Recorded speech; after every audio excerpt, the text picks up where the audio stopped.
Hello and welcome to the City of Cedar Falls Planning and Zoning Commission meeting for Wednesday, November 20th, 2024. I call this meeting to order. Could I get a roll call, please? Alberhaski. Grubovich. Here. Hartley. Here. Henderson. Here. Johnson. Here. Moser. Here. Sorensen. Here. Stallnaker. Here. Watkins. Here. One absent tonight.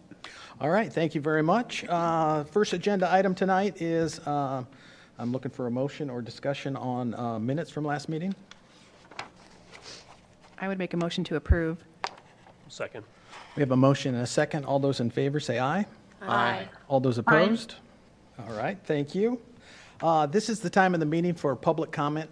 This is for anything that is not on the agenda tonight public would like to speak to. I don't see any takers, so we will move on to old business. Our second agenda item tonight is a rezoning of 2.68 acres located south of First Street and 350 feet east of Winding Ridge Estates, changing from A1 agriculture to RP planned residence. And Tom has this tonight.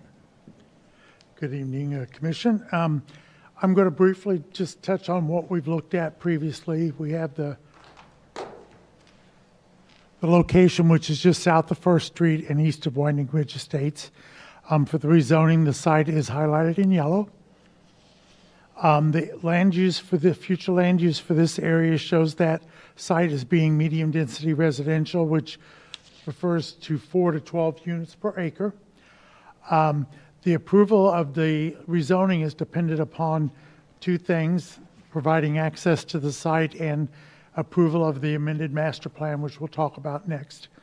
The RP district standards, all density requirements are computed on a total of the entire area, whether it's commercial or residential. So in this case, the total area is 17.5 acres. They are requesting 207 units for a total of 11.83 units per acre. The RP master plan, this is a site plan. You'll see in purple the areas that are were proposed to be mitigated as part of the floodplain process, and then you'll see the stream that runs through from the northwest to this, or runs from southeast to the northwest through the property. And this is just a comparison of the site adjacent to the Winding Ridge Estates, which is currently developed. And so there were some questions that were asked by the commission at the last meeting or discussed. One of them was, how does the school district respond to additional residential development in school attendance areas? The school district will periodically adjust those attendance areas for schools. In large developments that take several years to develop, there is time for the school district to make those adjustments to the boundaries.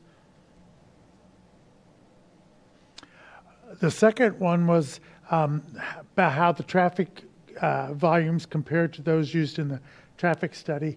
The traffic study in 2017 was based on an annual daily traffic volume, and it was assumed that count was 18,401 for First Street and 4,828 for Magnolia Avenue. Iowa DOT's website site shows the vehicle calculations for this area, same area along First Street. And right now it shows an average daily count of 12,000 vehicles for First Street and 3,530 for Magnolia Drive. So the assumption was the volumes were based on higher in the study than what is currently out there today.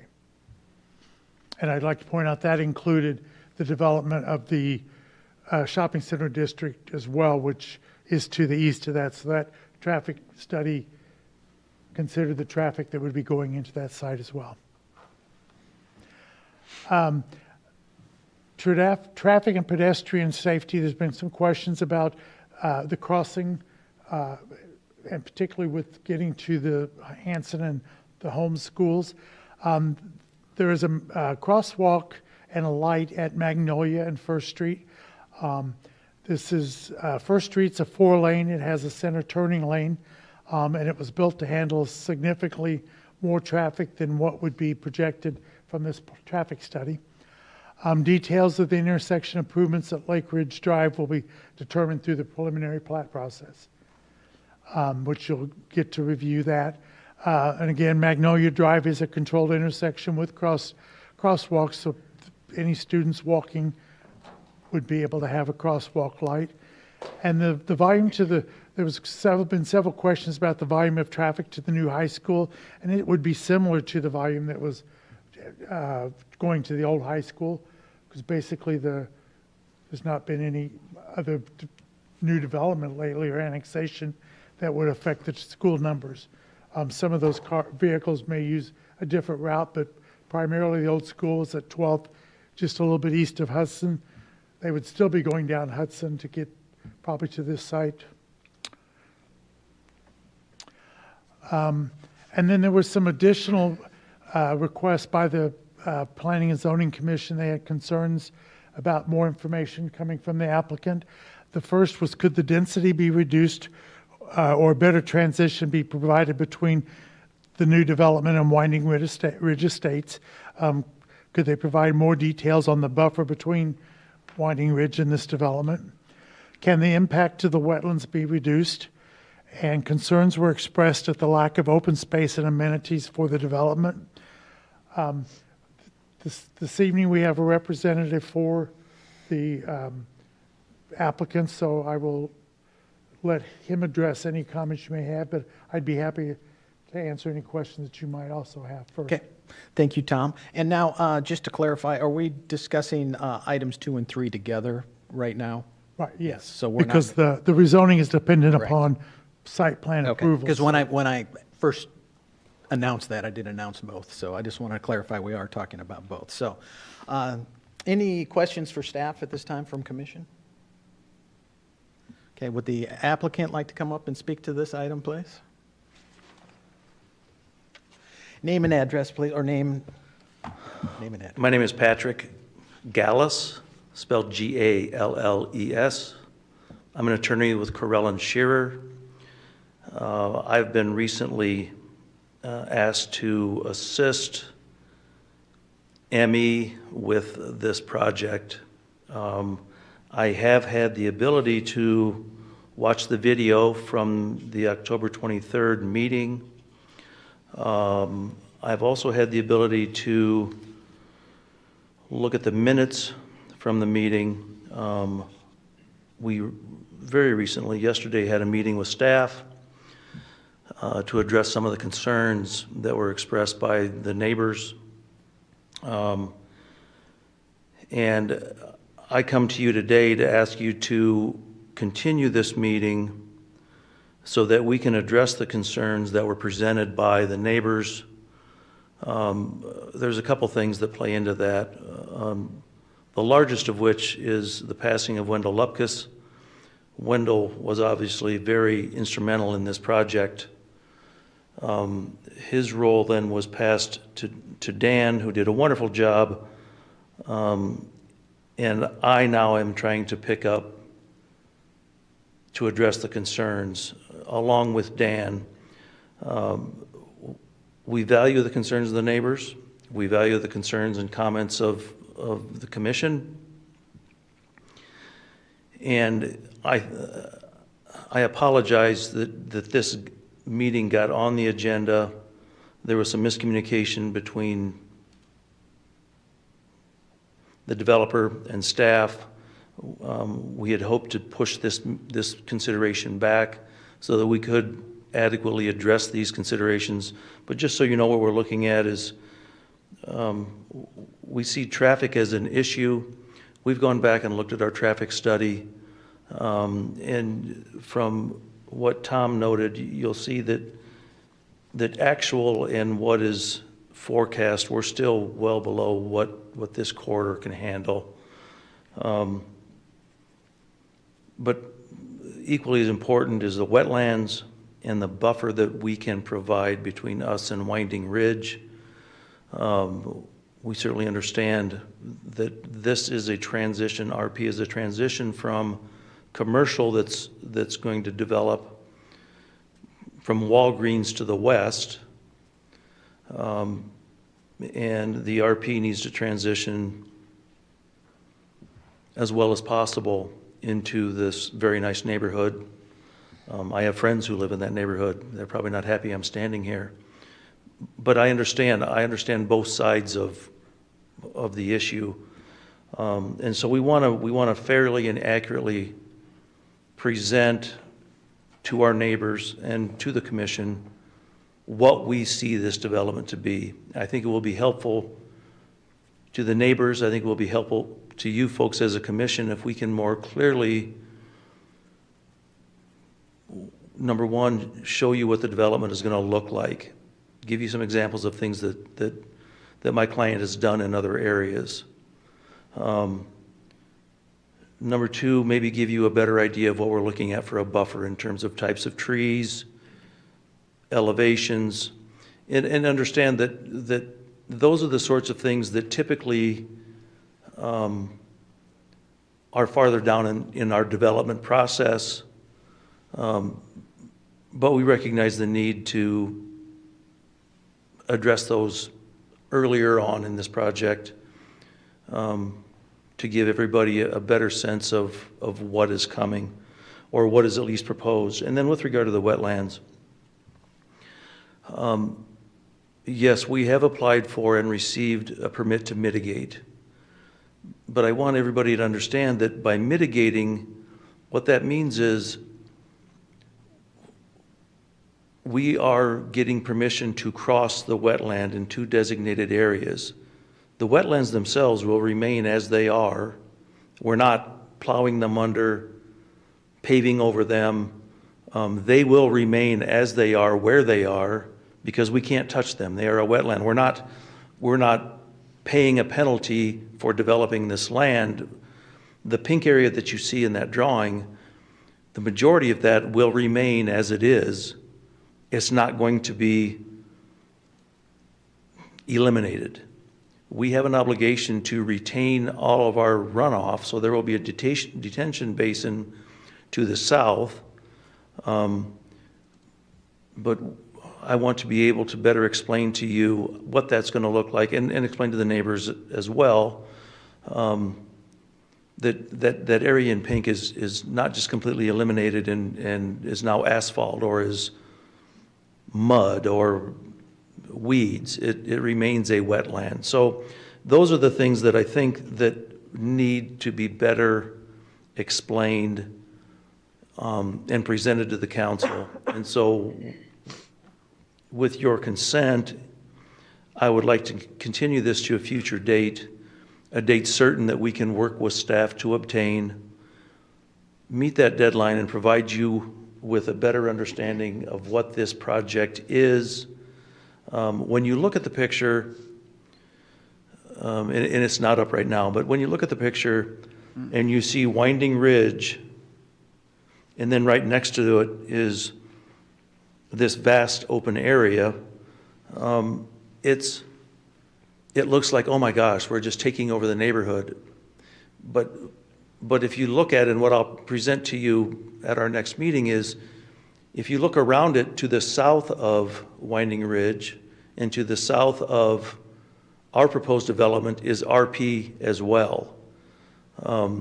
So this isn't a, that's a better view, but we're not just taking what was supposed to be a single family neighborhood and asking you to rezone that into apartments. This has been RP, and it has been for years. And always what's difficult is when you have an R1 outlier like that, is being cognizant of the desires and needs of these beautiful homes when you have RP right next to it.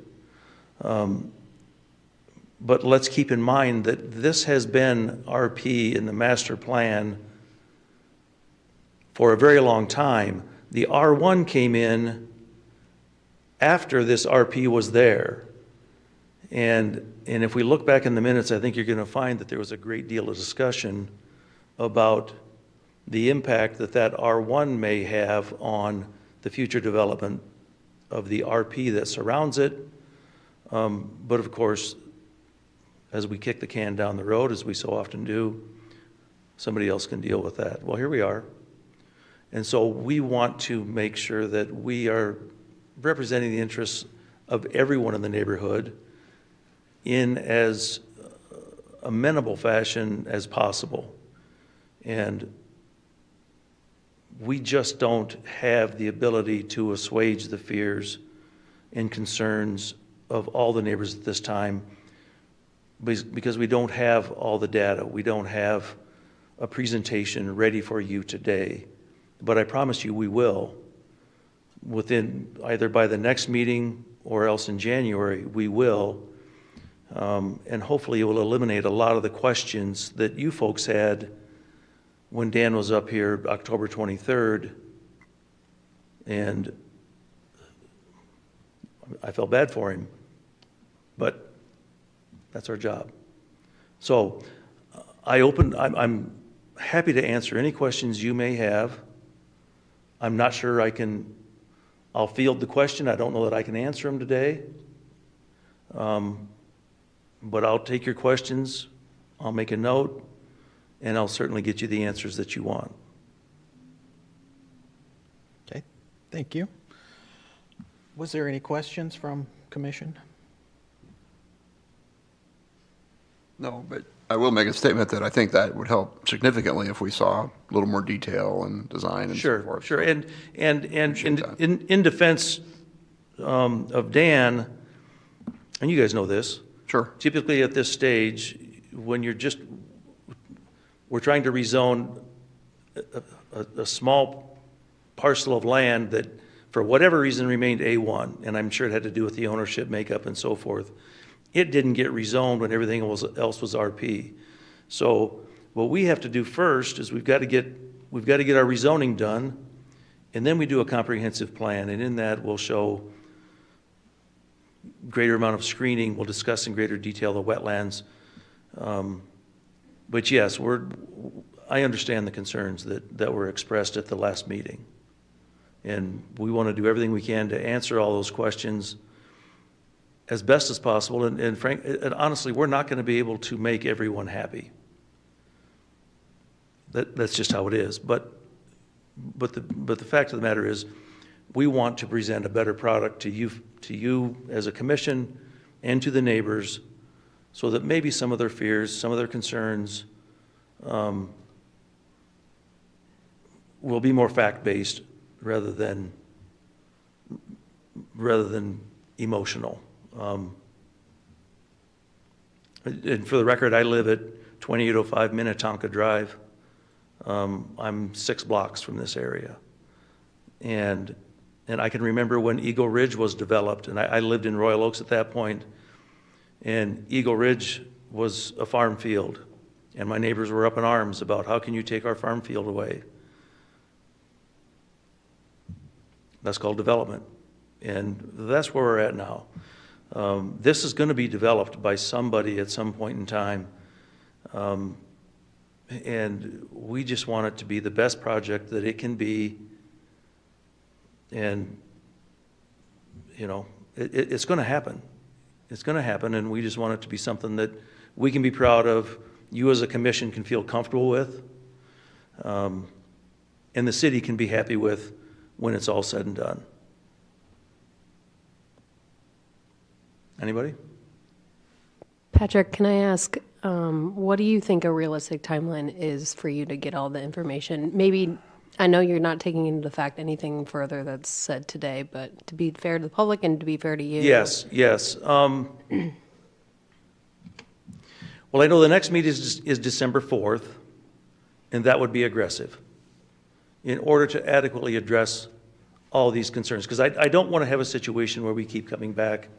I'd like to get to the point where we present what we're going to do, and then we know what our next step is going to be.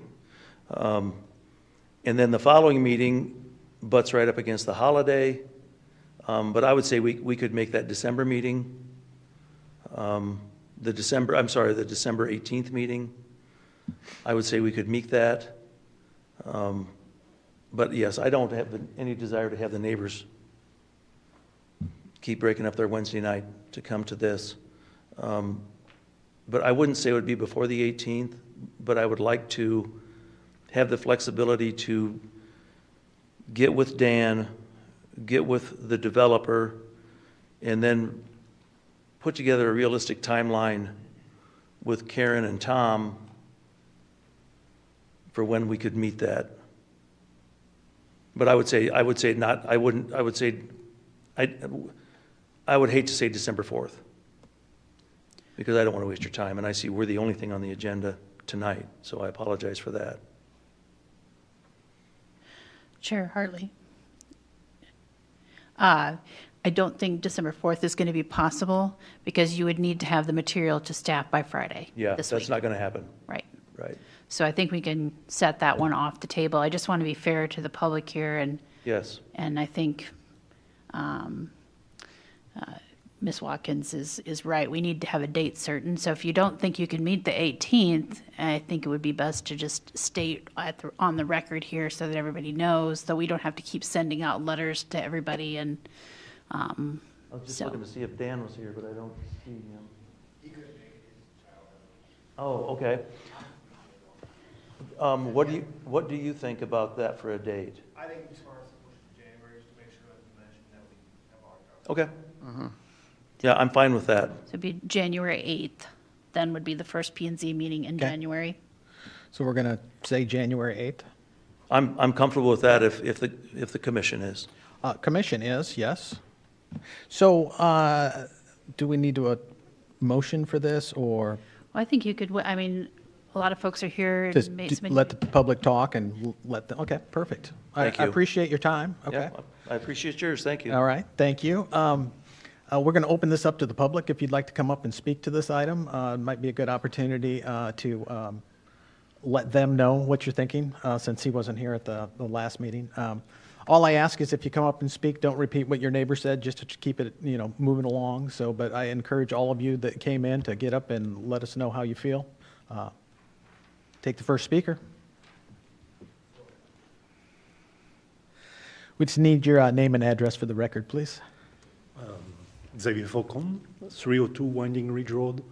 I just want to address one point that the applicant mentioned about the RP zone. It is true that it has been RP for a long time, but so is the A1 area. So I don't see why it becomes an argument that, well, it has been RP, so therefore it's going to stay like that, but when at the same time the applicant is asking to rezone the A1 and make it into the RP. That was it. Okay. Thank you. Thank you very much.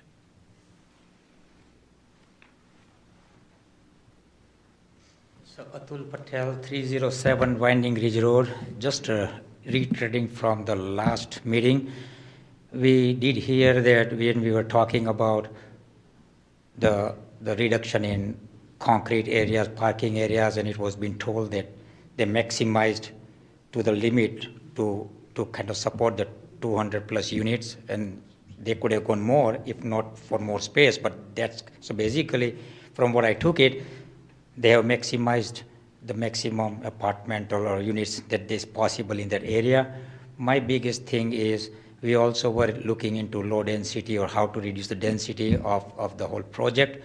We also were looking at the buffer and all that. So I appreciate you guys taking time to kind of come back to us, but I just I didn't hear, you said it's gonna happen, but is it going to be at reduced density? How are you? And I know you will need time to do all these things, but we just would like to, we are not against the project, but what we are after is, irrespective of what happens, how can you reduce the 200 plus apartments into a sizable one that allows you that buffer zone, that allows you the transition, that allows you from 4-story to 3-story to 2-story. I don't know how it's all going to work out, but there's a lot of questions that I just want to make sure when January comes in, we are not back to 212 units, and of course, trees can be changed, but can we leave some trees as it is while it's naturally there instead of taking it out and putting a new one? That's going to take 15, 20 years to grow back to where it needs to grow back. So things along the line, transition, of course, the points are still valid that we have got, but I just want to make sure that since he mentioned it, he just came in, I want to make sure that those are kind of noted when you guys are taking time to restructure. Thank you. Thank you very much.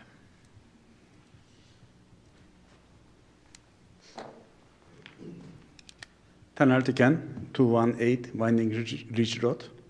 And this area is being zoned for medium density. It is 4 to 12 acres, 12 units per acre. But all these are relative numbers. I mean, if these units, the proposal is 11.83 units per acre at the very, very top end of that 4 to 12. If it was 4 to 20, I am sure they will be requesting even more. What I am trying to say is 4 to 12, the range is all relative. It is all, we need to consider what is in the surrounding areas. I mean, in the Winding Ridge, it is 1 unit per acre. Now this is going to be close to 12 units. I mean, it is there, the developer is going to the maximum of the allow range. So next neighborhood is 1 unit per acre, and this is 12. And the range for the zoning is 4 to 12. It is to me, as a city planning, to me it doesn't make sense. I mean, if you want to go from a unit from very low density, you don't want to go to the very top end of the medium density. It should be relatively smooth. It should be, I mean, if they were suggesting 4 units per acre, I don't think that there will be any complaints. And it is going to be much more smooth transition. It will be a picture-perfect recipe for everybody, but it is not the proposal. So I'm just trying to consider the council to take that in consideration. It is relative, 4 to 12 units per acre. It is all relative. We need to consider what is the surrounding neighborhoods. Thank you. Thank you very much. Anyone else like to speak to this item? Hello, Jason Raymond, 1107 Eagle Ridge Road. Not going to repeat a lot of things. I think a lot of the issues have already been addressed, so I'll leave it at that. But I personally am opposed to it as stated in the packet and what I've seen so far for all kinds of reasons. Density, yes. Traffic, yes. Environmental, yes. Aesthetically, especially, because when you go for maximum profit, which is really the idea, it seems here, that is going to be a problem. I think the transition, I think he brings up a great point. So I want to definitely throw my name into the hat on all of those things. But the thing that that doesn't make any sense to me is that I live there and I travel that road all the time. I see the traffic, and I just think, even anecdotally, if you all go there and you see the traffic in the morning, especially with the new high school, I do not believe that there is less traffic or the same amount of traffic on Union Road or First Street than there has been. You can go there morning and afternoons and you can see the difference. It is a drastic difference.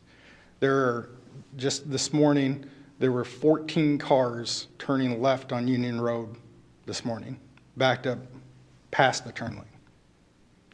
That's real. I experienced that firsthand. So I just think a lot more thought. I'm not really anti-development. Like, I think there's something that should be in that space for sure. I do think it should be aesthetically adhere to the prairie style and other developments around town. I think the transition is important. I think all those things are vastly important, especially in that area, because a lot of the residents moved to the edge of town for a reason. This development, I think, would be far more suited in a more urban setting, maybe closer to downtown or other amenities and resources. So that's just what I wanted to comment, kind of add my name to that. Hopefully you will do your diligence in the days coming forward here and we can get a solution to this. Thanks. Thank you very much. Please come to the podium, Name and address, please. Fethiye Tüken, 218 Winding Ridge Road. I am also going to emphasize the density is that the new development, and I would say that I'm not against the development, and the lawyer is talk very nicely because he's no lawyer, has the ability to understand, explain everything, convince everybody from the lawyer perspective, from the developer perspective, as an outsider, from the profit perspective, but we are citizens here, we have a different approach.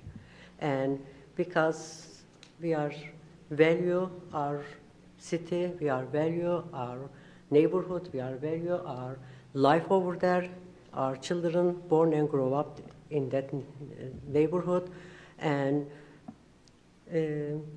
we support the development, but the development that shouldn't be changed the organic situation that we are in here.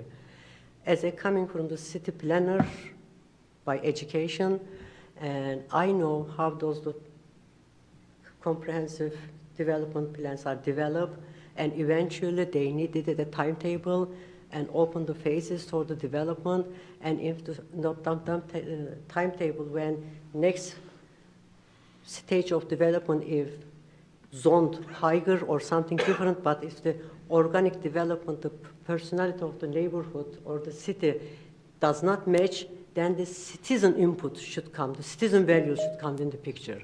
The citizen satisfaction comes in the picture. First of all, 200 unit in that blocked land is very high density to me, from as a planner perspective. And around it, when you look at, there is not really commercial, just Walgreens and gas station, and there is faraway grocery stores, and a few just strip mall, and that's it. It's gonna lock. There is no any more commercial over there. We cannot say that it's like a coming those high density 200 units, big commercial area, and there is a retirement house. Among those, and there is a transition. As he emphasized that that transition should be smoothly. Instead of like a 200 unit, 4 big blocks, half of them should be as a transition, as a buffer housing zone between those retirement houses, between those local neighborhood scale commercial area, and then a little bit higher density houses, but not that huge density houses, because right behind Winding Ridge and then ridges is very low density neighborhoods. So there's going to be really sharp changes. It's not a kind of smooth change that is going to preserve the characteristics of the neighborhood, the characteristic of the development that has been so far over there in that neighborhood. This is, I like to add. Thank you. Thank you very much.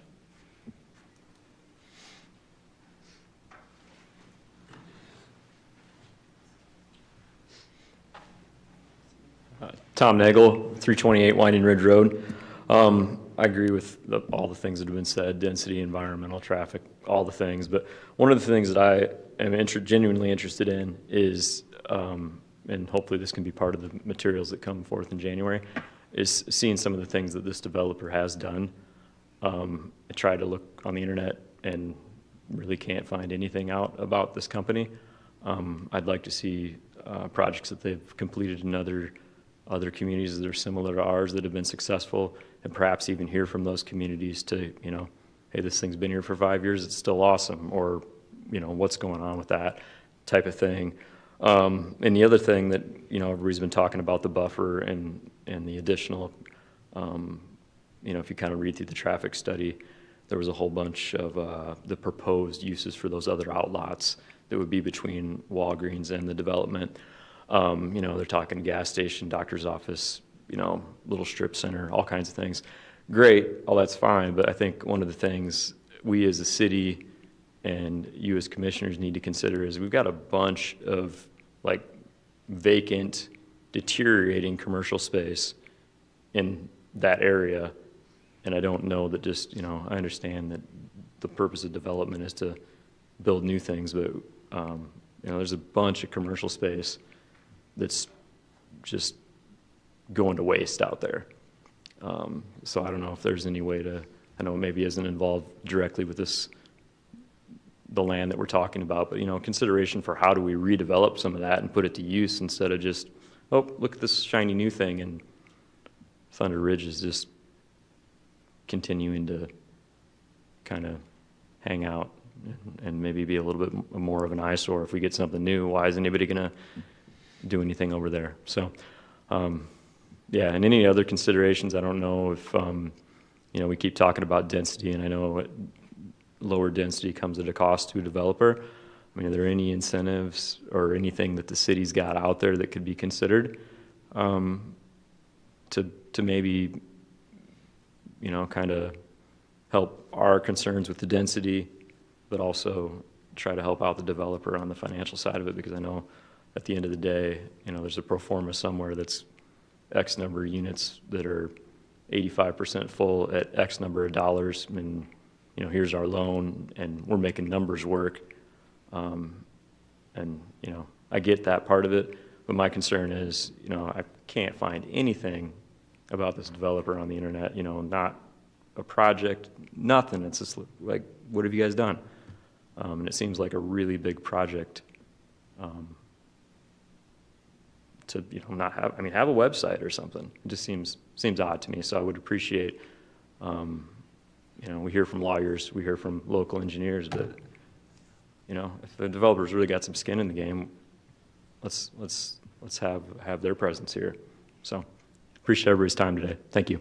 Right, thank you. Anyone like to come up and speak to this item?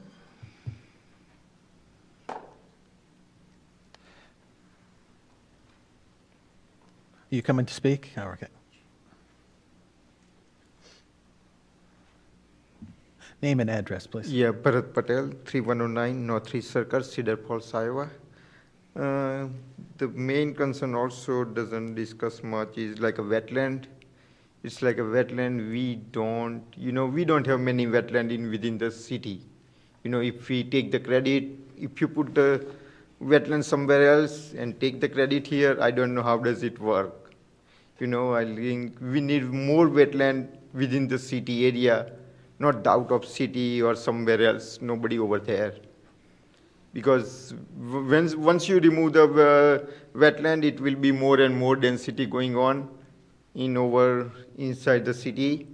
And, it's like not good for the family, whoever staying within the city, or all the people we are staying within the city, and it doesn't make any benefit of that wetland, who is take the credit here and put it outside. The other thing everybody discussed, like traffic, and also like a A1, there is one of the land, it has the agriculture, and they are also planning to RP zone. I don't know if we take that also RP zone, then it will be more and more density. And extending the dates. Every time we have a voting, today we have a notice that there is a voting today, and now they are extending. And maybe next time we are not available. So then we have to extend the date too, probably. January 8, many people not be available. Then there is a problem too. So we are, trying, like right now you can see not many people is attending the meeting. You see before last time it was many people. So every time people more and more, because they are not concerned, because every time they have to come meeting, everybody doesn't have time to attend the meeting every time. So we don't know what's going to be happen next time. But I would say, just take the decision. And I think this is going to be more density and more problem for not only the city, for commission, for the city police, for everybody. So also traffic. So thank you. Thank you very much. Would anyone else like to speak tonight to this item? Pete Reed, 3105 Northridge. I guess I'd like to just echo a little bit what Tom said. It would be nice at the next meeting to have a little bit more detail on the plans. I think we'd raise some questions about the type of unit, the intended clientele, square footage, rental levels. Those sorts of data would be nice to know. It's been, one thing that's been noticeable is the lack of any input from the developer himself. It's nice that we have his representatives and the attorneys. It would have been even nicer to have a personal statement or even maybe an e-meeting or FaceTime with the developer just to address some of our concerns. Who this person is, what he looks like, what his opinion is on our concerns is noticeably absent from all these 3 meetings. So it would have been nice to know that he at least understands our concerns while he sits in his big home, presumably in Utah, wherever he is. We come out here in the cold of night and make time each meeting to express our concerns, and his silence is quite deafening. Last thing I would just address is the issue that we should have known that this was an RP designation. I think all of us who bought homes here understood that it would be developed at some point. But at the time, I personally assumed that the planners and the leaders of the city would have, the wisdom and understanding and good sense that you wouldn't put 600 or 800 people next to a place that has 1 house per acre. There's a reason we don't put pig farms next to residential developments that goes beyond the smell and the sanitary concerns. You want to maintain some degree of harmony and congruity between neighborhoods going from transitions as we've discussed. So hopefully that'll be one of the points for discussion and consideration. But I just hope next meeting has a little bit more detail so that we can come to a decision one way or another, because it frankly is getting a little bit onerous coming out week after week, now the 3rd meeting, and we don't seem to be any closer to resolution. Thank you. All right, thank you very much. Anyone else from the public like to speak? No?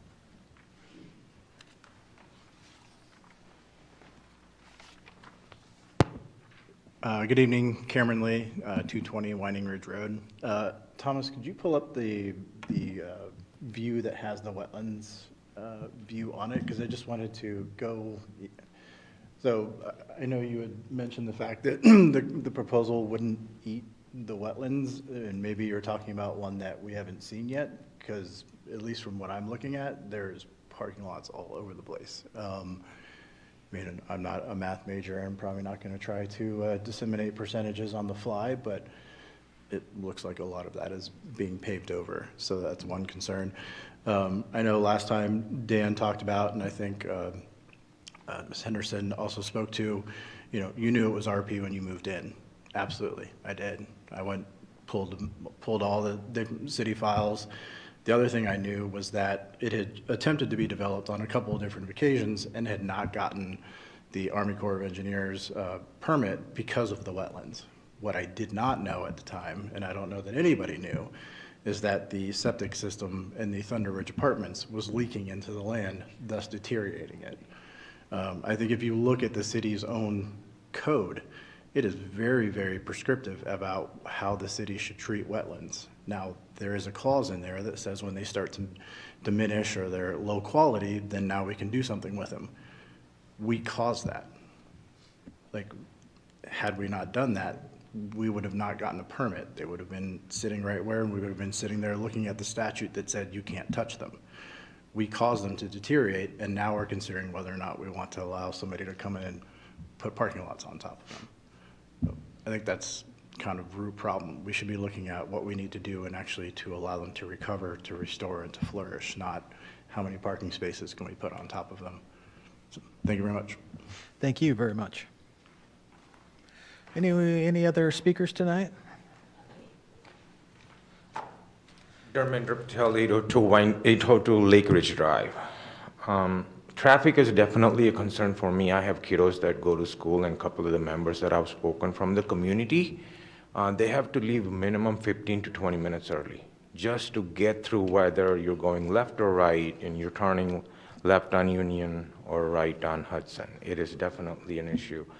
As far as proposing the date in January, some of us will be out of town on January.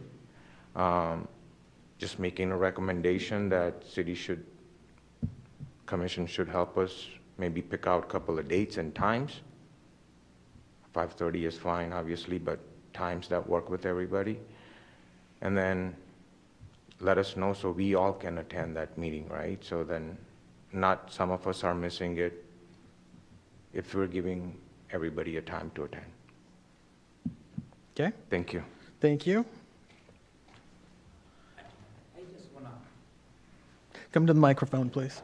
Atul Patel again at 307 Winding Ridge Road. After I talked, I just realized that traffic count going from 18,000 to 12,000 is hard to believe. I know we treated this earlier, but 23 is still a COVID times. I don't know when it was done. It's a DOT study. Can we ask the developers to do another study to kind of prove that it's in the 12,000 or 18,000 or maybe 25,000 on a regular weekdays? Take Monday through Sunday, but on a regular weekday, school days, so we can have all of us would like to really know what's happening on that road and so come up with some valid count that, just for curiosity's sake, irrespective of what happens, I would like to see if they can conduct a proper study, again, instead of using somebody else's study, and then letting us know from what day to what day they did it, so we can have a good idea, fair idea. Okay, thank you. Any more speakers tonight? All right, I'm going to close the public comments and bring it back to commission. Any further discussion? I think my position, and I think a lot of the neighborhood's position, is the concern about how much density is going to go right next door. I see that being developed. It is getting the maximum use out of 20 acres is a lot of density next to a not very dense neighborhood. So I see that as a concern. I don't necessarily see the development as a concern. Working with the wetlands, of course, is better than not. And I think the way I understood it this time is you only cross over the wetlands twice. But just looking for more explanation on that for the next meeting. So is there any other comments, questions? I would just sort of echo what I said last time, and my main concern is with the wetlands as well, and I would really appreciate maybe some thinking about how we could do as much as we could to preserve those wetlands as they are. So, I'm concerned about the density as well. So I don't know if it's possible to have an alternative plan that has less dense development presented, because it is at the maximum, and it is going from R1 to a maximum. I was just doing some math, 30% less would be, closer to, 120. But that's a lot of people in that area.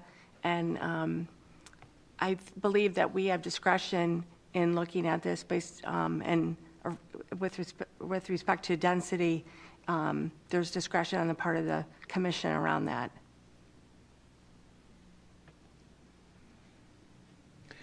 Any more input? I guess a question for city staff. Every time we talk about this, traffic comes up. Is there an actual perimeter in which you measure what a recent traffic study is? We've heard a lot from people in 2017, 2020, and on what their city requirements are for the timing of if you have a development in 2024. You need a traffic study at least from the past 10 years, or just so the public knows, because I think we've talked about, well, it's been done recently, and then, there's a lot of questions around that, but just curious if there's an actual requirement on years of when a development has occurred. So it's expensive, so that's the other piece. There's a couple things here maybe to clarify. One, when a developer does a traffic study, they're projecting traffic. Mm-hmm. So they're not actually counting traffic. They're saying, okay, based on the development that's proposed and the types of uses that are proposed, we would project the traffic at full build out to be XYZ, right? And then So based on that traffic study, what usually happens is looking at intersections and what kinds of improvements are needed. Say, when they build Lake Ridge Drive, based on that traffic projections from this developments, what's going to need to happen at the intersection? Does it need to be signalized? Or, what needs to happen to make it safe? The annual daily traffic counts are done by the DOT, and those are done, I don't know if they're done on a yearly basis. We can check with the city engineer. The numbers that were in the staff report were from the engineers and from the DOT counts. So those are actual counts that happen. So the reason that the traffic study has projected 18,000 is they were being conservative and saying, at full build out, we're going to project 18,000 vehicles a day along First Street, for example. But the actual count today, or when the last DOT count was in 2023, that the count is 12,000 vehicles a day. The capacity of a 4-lane, and we can bring that back. This is a 5-lane cross section, and so there's a lot of capacity on that highway to handle lots of traffic. So regardless of what happens here, there is a lot of traffic, and that has just been widened, and it's a 5-lane cross section here. So I don't think there's any question that First Street can handle the traffic. Now that traffic will definitely increase as land develops around it. And so people will experience that, traffic increase. But the idea is, do you make the corridor safe by providing the right types of improvements along the corridor for signals, et cetera? So, but we certainly can bring back, and we've asked the applicants to bring back more information about the traffic study, if they need to update the traffic study, provide more information on what the assumptions were for the traffic, because I certainly think that's a good idea. Thank you, Karen. Appreciate it. All right, thank you. I do have one question for staff. Did I see that it's already been approved that the intersection of Union and First will be a roundabout? Yes, I believe that's true, but we can bring more That's details already if you being, like. that intersection's already being improved then? Yes, I believe so, yes. Okay. All right, any more comments, discussion? All right, so we're just looking for a motion to move this to December 8th. Was it the 8th was correct? January 8th. Oh, yeah, sorry, January 8th. Yes, I so moved to move it to January 8th. We have a motion. All right. Second. All right, then we have a motion and a second. All those in favor, say aye. Aye. All those opposed? All right, that will move to January 8th meeting, and that concludes that item. There's no new business. Is there any commission updates? I don't have any updates for you, All right, other than have a happy Thanksgiving. Can I just make one comment? So Yes, please. in terms of if you're not able to be here, we always welcome emails that you can send directly to the city, and we read all of those as well. So if you are going to be gone, please feel free to send us additional information via email. Well, and then just another comment on that same thing is that most of us have all been here for all of these discussions, so we have heard this information. We understand and agree with the same things, so. All right, so did we do the motion already? No. All right, so all those in favor say aye. Aye. All those opposed? All right, that carries. All right, so that's it, right? All right, so this meeting is adjourned. Thank you all for coming out tonight.